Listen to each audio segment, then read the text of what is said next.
Assalaamu calaykum kusoo dhawaaw qaybtii koobaad mowduuc ku saabsan waxyaabaha sababa uuraysiga soo daaha ama in lamaanuhu uur heli waayaan. Qaybtan waxaan uga hadli doonaa 9 xaaladood oo uurka lagu weyn karo ama daahin kara uuraysiga. Mar waliba oo lamaanuhu raadinayaan helidda uur, waa muhiim inay garanayaan waxyaabaha keeni kara in aysan helin iyo wax waliba oo soo dadajin kara helidda uur. Uur helidu ma ahan kali ah in lamaanuhu kulmaan, laakiin waxaa jira arrimo badan oo kala duwan idinkuna caawin kara helidda uur ama weyntiisa.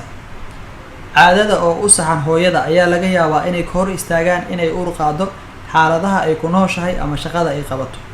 Bukaan deeq waxay idinku caawinaysaa ogaanshaha caqabadahaas iyo kuwa idinku caawin kara helidda uurka.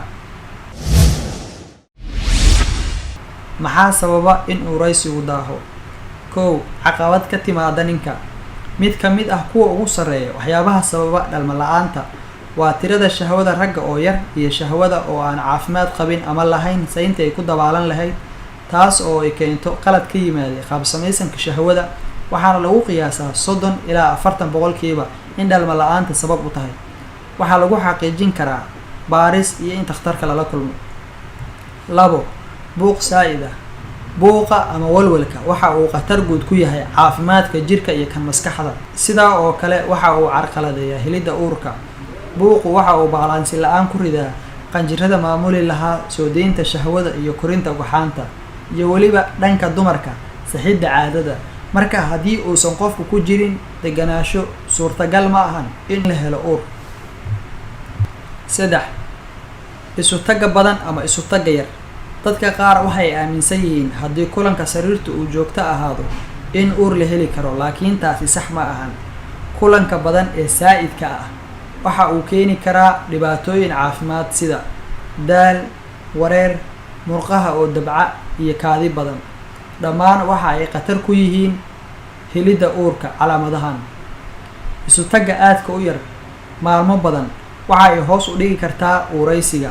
Haddii kulanku yar yahayna waxaa muhiim ah in lamaanuhu aqoon fiican u leeyihiin xilliga uur qaadistu diyaarka tahay. Kulanka sariirta kadib oo suuliga la aado. Mar waliba oo kulanka kadib haweeneydu si degdeg ah ku aado suuliga oo soo xaajooto, waxaa aad u yar fursad ay uur ku qaadi karto, waayo shahwadu waxa ay weli ku jirtaa xubinta taranka dumarka. Marka haddii xubinta dumarka ka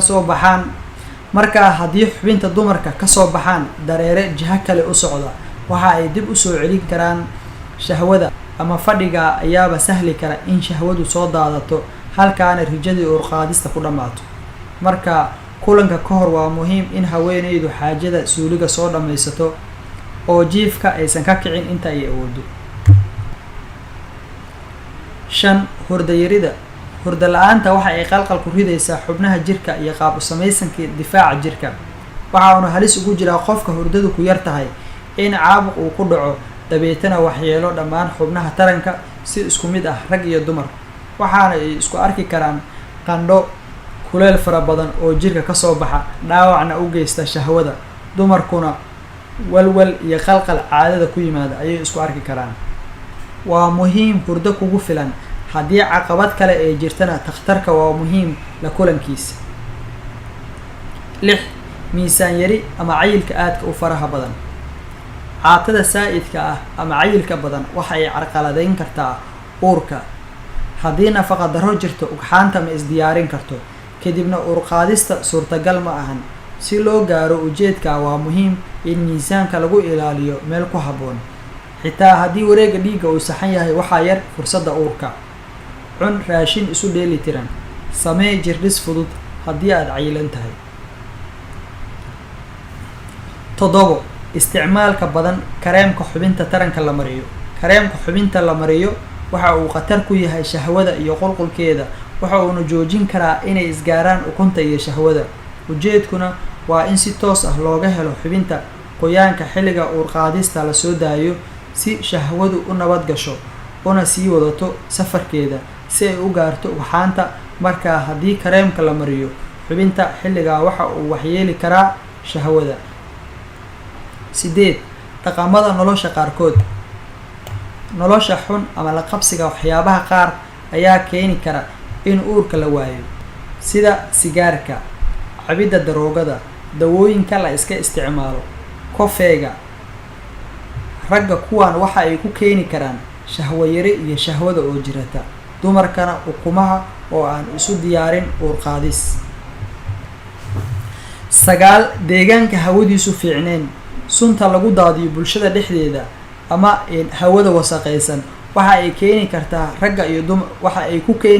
ragga iyo dumarkaba madhaleysnimo, kuwaas oo ay ka mid yihiin kiimikada, sigaarka la isku afuufo, bacaha wasaqaysan, cuntada jiran ee la gasacadeeyo, waxyaabaha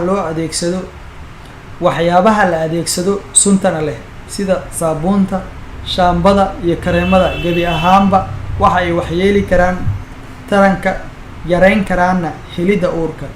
La soco qaybta 2 oo aan uga hadli doono cudurrada la daweeyo ee keena uuraysiga soo daaha ama uurka la waayo.